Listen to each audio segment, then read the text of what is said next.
c'est parti.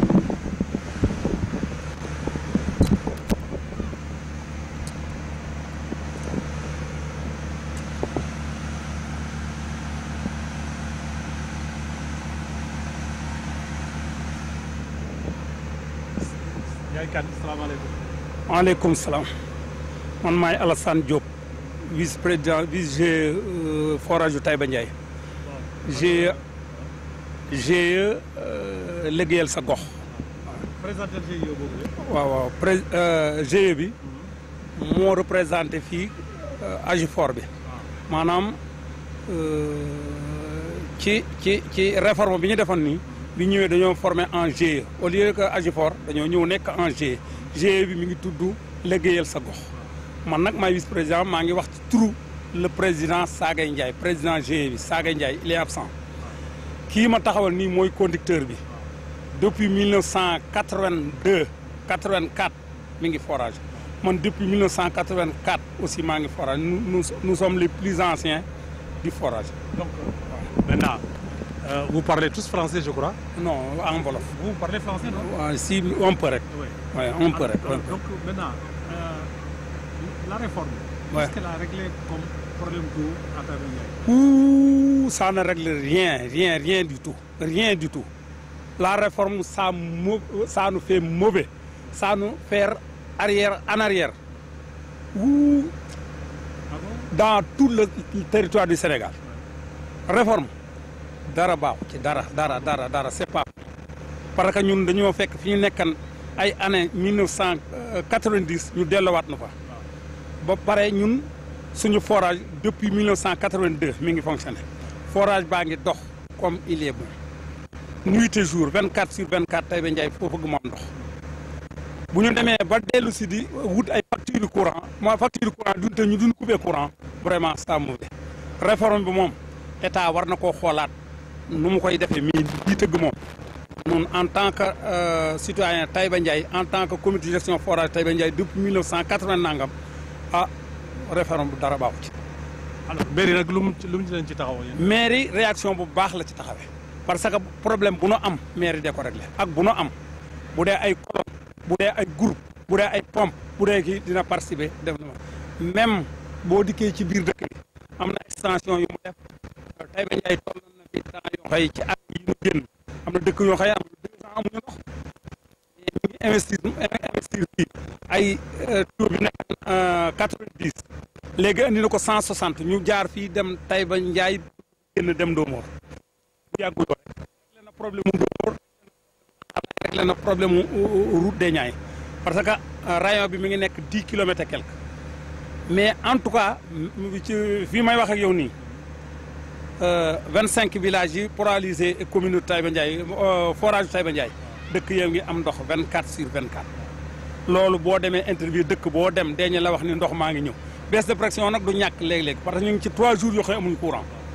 actuellement nii li nu ñàkk ci gasoil rek dem ci gasoil ci 2 jours yi rek dem na 500 et quelques mille waaw parce que ñun ñu ngi jënd par 200 litres 33 000 131 000 jënd nañu 4 fois actuellement nii kon loolu boo ko calculer dina dem 500 et quelques. population yi ñu ngi participer aussi. population ñu ngi participer parce que comme ñun compteur la ñuy doxee bu ñu relever jox leen seeni facture ñu ngi góorgóorlu ñu ngi fay bu baax ñoo ñu jàppale parce que tam am na loo xamante ne bu nu amoon benn problème ci ñoom wala ñu amanteeg ñoom ay problème du demee nii parce que tam forage bu dee dox ba nëgën. waaw GIE lay fay. parce que ñun GIE parce que ñun GIE nag voilà gestion yaa ngi may wax bu ñu war a wax war koo leeral. maanaam xaalis bi dina ñëw dee ñu fay mais ndox foo jaar amee bor parce que dañu lay lebal ngay fay ngay naan ba weer dee ñu ñëw facturer la ngay fay du ñàkk nag ay impayé mais impayé ñu ngi def recouvrement comme il le faut mais nag xaalis boobu bu ñëwee ñun suñu facture weer mensuellement c'est 4 millions 500 5 millions 5 millions 500 6 millions actuellement nii noo ngi fayan benn facture 5 millions 100 000 për ki dem fi mu ne actuellement facture bi ñëwee te mi ngi nekk normalement war naa dem 4 millions et poussière. donc bu ngeen dese dara yi daanaka. recette tuuti parce que fonctionnement kii bi fonctionnement forage bi en tant que entretien groupe yi en tant que motivation ñi ciy liggéey parce que ñun ay bénévole rek lañu nekkuñu fi di fay ku weer nekkuñu fi di jot loo nga xayante ni kenn du ko jot lu ñu rusa wax ca penc wala lu ñu ragal wax ca penc ma même conducteur bi li muy jot nii nuitée jour mi ngi fi ñaar lañu nuitée jour ñu ngi fi mais moom jotul lu ko fi mën a tax a toog mais nag liggéeyal sa gox liggéeyal dëkk bi depuis 1982 ba léegi mu ne fi 84 ba léegi mu ne fi kon nun liggéeyal sa gox mais nag liggéeyal sa gox boobu dëkk bi ba na ko ci def nañ ko participer nañu maire ñëw na participer na loolu moo nu ko jaral mais bu nekkan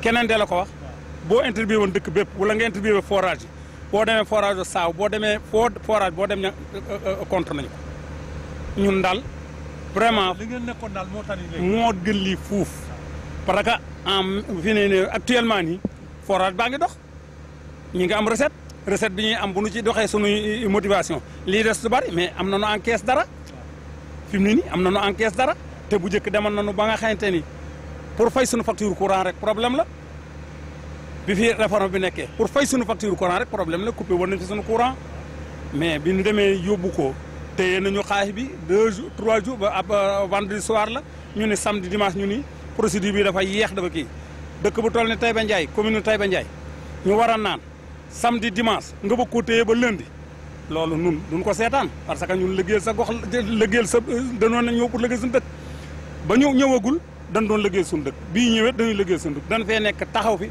bu réforme bi baaxan dan naan baax na mais nun daal réglé wul suñu problème actuellement nii. jërëjëf léegi nag yow conducteur parce que paan yi bari nañu. non paan nag lan mooy yow sa jafe-jafe yow. non paan nag moom parlé wuñ ko vraiment.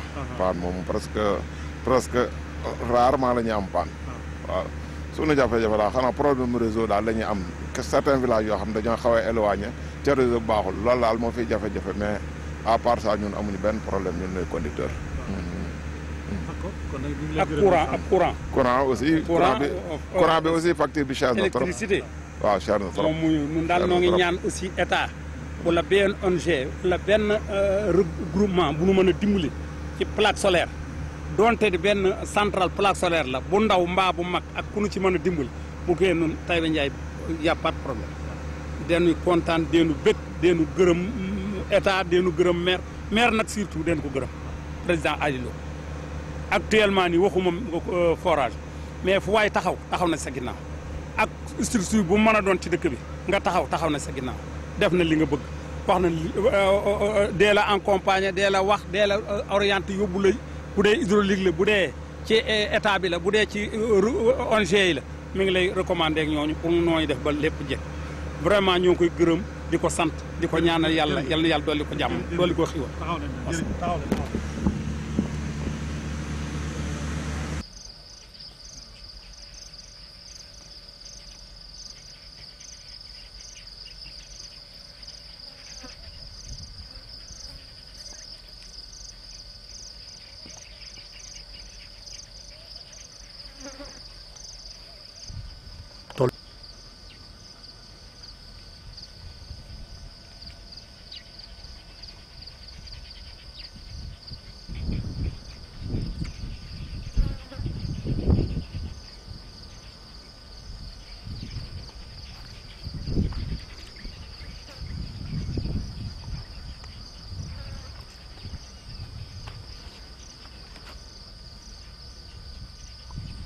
li soble la.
waaw dinaa ko mu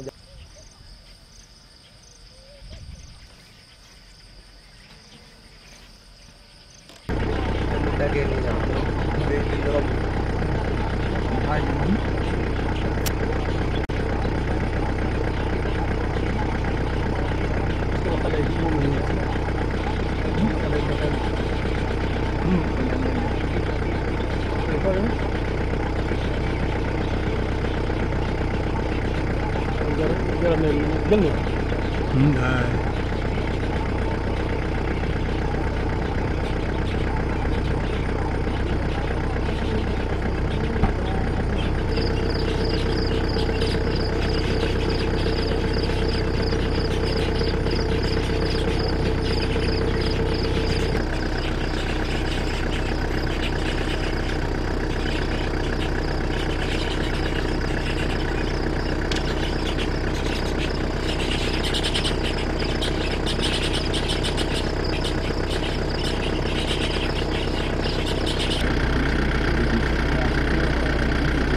dama xay matro ni nekk fii di bëgg a dee yéen waa mais faale wuñu leen faale wuñu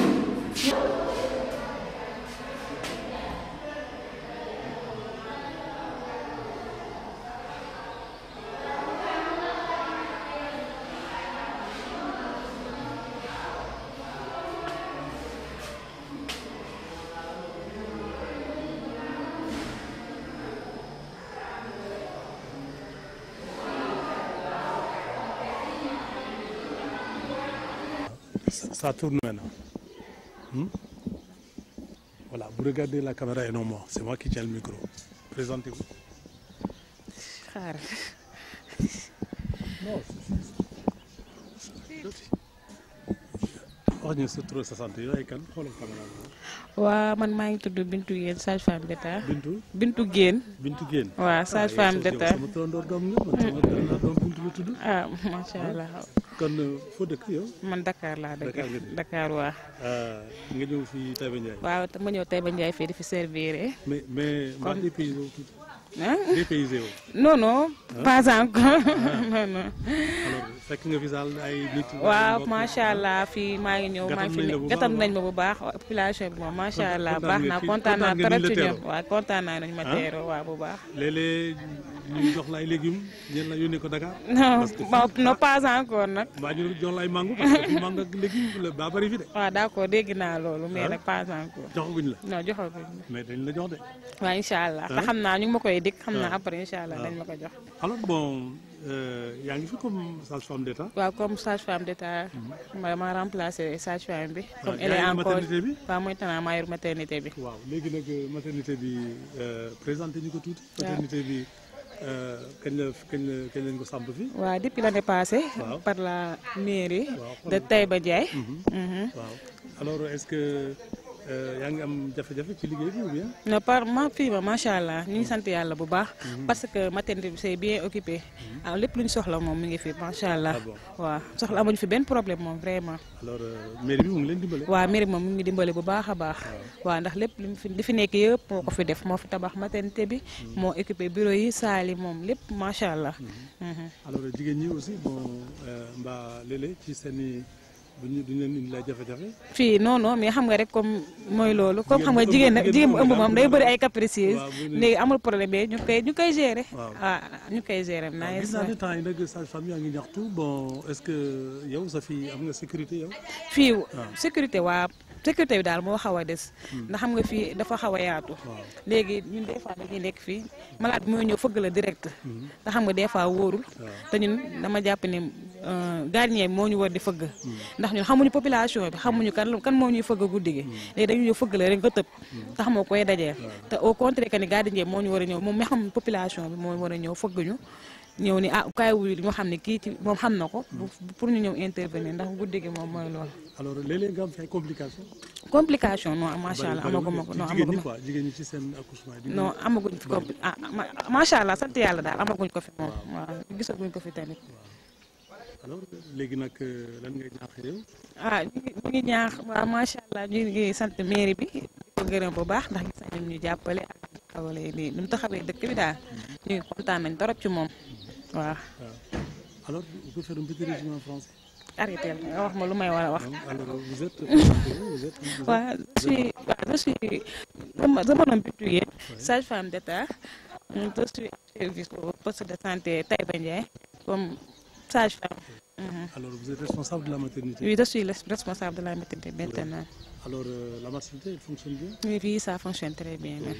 Pas de problème d'équipement ni de médicaments? Non, pas de problème d'équipement ni de médicaments. Bon, machallah, tout est équipé.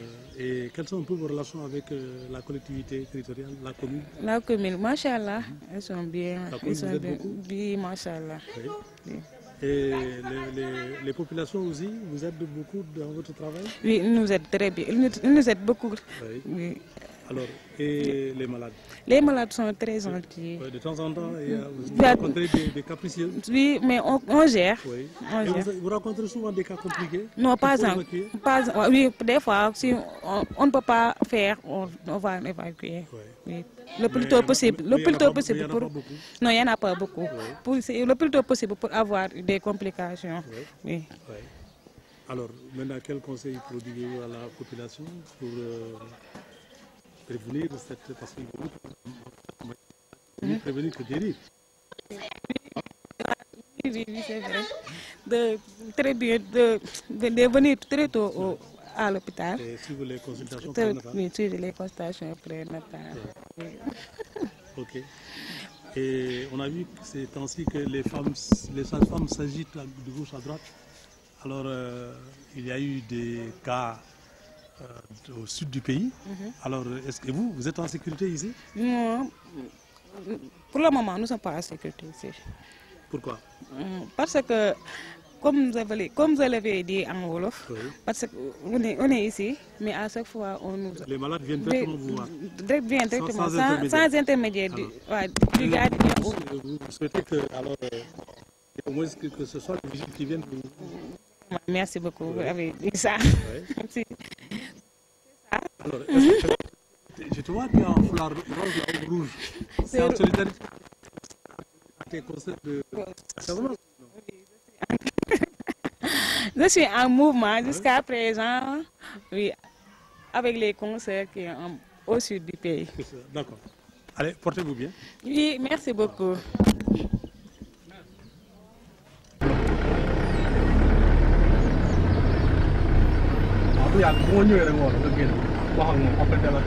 Encore, recule un peu, encore.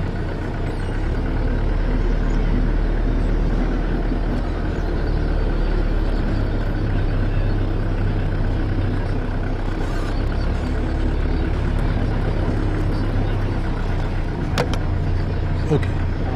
C'est bon. Le président.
Et ça tourne. Vous présentez à notre micro. C'est Amadou Ndiaye, TGA de la zone de Taïba Ndiaye. Qu'est-ce que c'est TGA? Trésorier général adjoint. Oui. D'ailleurs, c'est le TGA qui s'occupe de tout ce qui est imprimé, Oui. tout ce qui est matériel au niveau de la zone. Oui. Oui. Donc, alors, faites-nous un peu la présentation de la zone. La zone est composée, découpée. La zone, c'est les villages de Taïba Ndiaye, de la commune de Taïba Ndiaye. Oui. Actuellement, on est à 23 ASC qui compétissent au niveau de la zone de Taïba. Oui. En fait, Omar Malé Diouf de Ndomor est le président de la zone. Oui. Le vice-président, d'ailleurs, c'est lui qui s'occupe de la CQRP, chargé de trancher les litiges qui se trouvent au niveau de la zone. Après les matchs, qu'est-ce que la zone prépare en ce moment? Prépare en fonction de quoi, par exemple? Les compétitions et tout ça, bon. Non, actuellement, nous sommes dans les navétanes, oui, phase éliminatoire, directe, quart de finale pour l'instant. Oui. Sont prévus pour quand? Demain, Inch'Allah. Demain, les matchs vont opposer. Première heure, c'est l'ASC l'ASC Dego contre l'ASC Minam. Deuxième heure, c'est l'ASC Avenir de Taïba Ndiaye contre l'ASC Djantbi, toujours de Taïba. Alors, la Coupe du Maire? La Coupe du Maire, d'ailleurs, c'est toutes les équipes veulent jouer la finale du Maire. Parce que là-bas, je peux dire qu'il y a tout. Il y a tout. Parce que, oui, avec un grand T. D'ailleurs, pour la préparation de la finale, chaque fois qu'on est, par exemple, à quelques jours de la finale, le maire nous donne minimum 4 millions. Minimum 4 millions pour le jour de la finale, pour l'achat des matériels de la finale. Mais n'empêche, avant de commencer les navétanes, il nous donne toujours 4 millions. Donc le tout, on aura au minimum 8 millions par mois pour les navétanes. Donc vous êtes content, la mairie vous êtes beaucoup? Oui, on est satisfait, vraiment on est satisfait de la mairie. Et les infrastructures que la mairie a mis à votre disposition, vous les entretenez bien? Oui, on les les infrastructures sont bien entretenues. Oui, parce qu'il y a ce qu'on appelle des grilles de protection au niveau du stade. Il y a le terrain et avant, par exemple, le terrain était très sablonneux. Mais actuellement, avec la mairie, vraiment, tout est OK. Oui. Alors, tu as un mot de la fin? Ou bien ça va? Nous remercions le maire. Vraiment, on n'a pas les mots juste pour remercier, pour le remercier. Merci beaucoup. Tout fait. Merci beaucoup.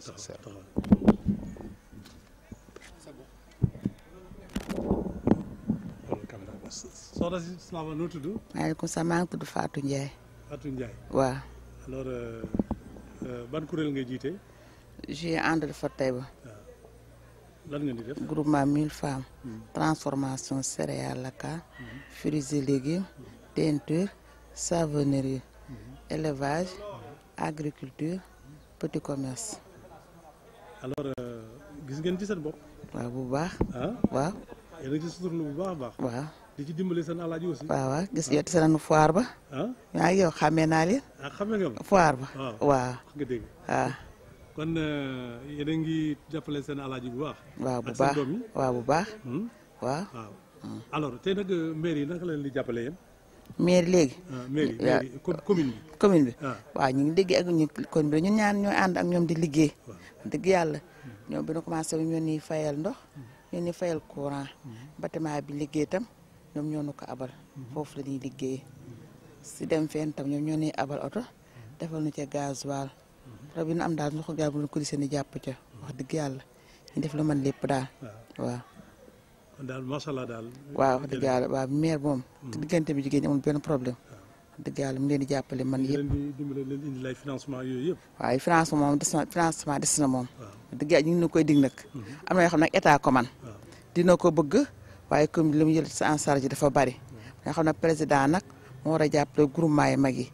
financé leen ñu leen ñu liggéey su baax ne mairie moom li mu mën wax dëgg yàlla ndax su fayee courant fay ndox abal local financement yi nag. gouvernement bi la war. jërëjëf maa ngi lay gërëm na sax. waaw kay merci beaucoup. C'est souvent le cas pour que ça. Mon bureau a déjà demandé une aide d'urgence.